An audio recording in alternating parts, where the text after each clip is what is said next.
ချိန်တွေဆိုလွမ်းတဲ့ချိန်ကိုအလားရပြင်းနေကိုပါပါရီရှုံးလို့တနခါကိုမုံချဲရောအိမ်လေးလေးဝဲလို့အလားပါချေတာလုံးတဲ့မြို့သူတွေထဲလာရဲ့လို့အပေါ်ရမပြောတတ်တာဒါရမင်းသိပါ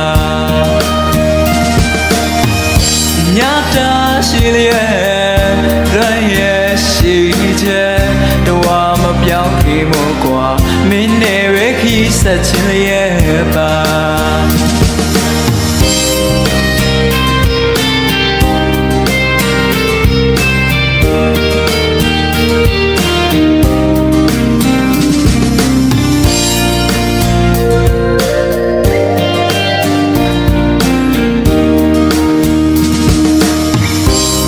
နေနေညိုချိန်ဆိုအလားစိတ်တွေတိုးလို့အပြည့်ချင်းသေးပါမေရဲ့ခွဲရမှာဆို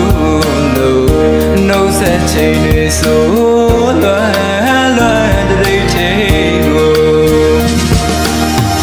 အလားရပြင်းနေကိုပါပါရီရှုံးလို့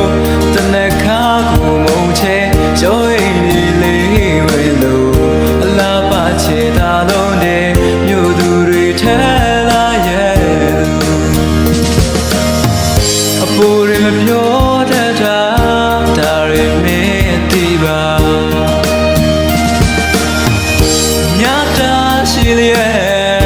ရရဲ့ရှိချက်တော့မပြောင်းခင်မို့ကွာမင်းနဲ့ဝဲခီးဆက်ချင်လျက်ပါအပေါ်ရမပြောတတ်တာဒါရမင်းသိပါညတာရှိလျက်ရရဲ့ရှိချက်တော့မပြောင်းခင်မို့ကွာမင်းနဲ့ဝဲခီးဆက်ချင်လျက်ပါ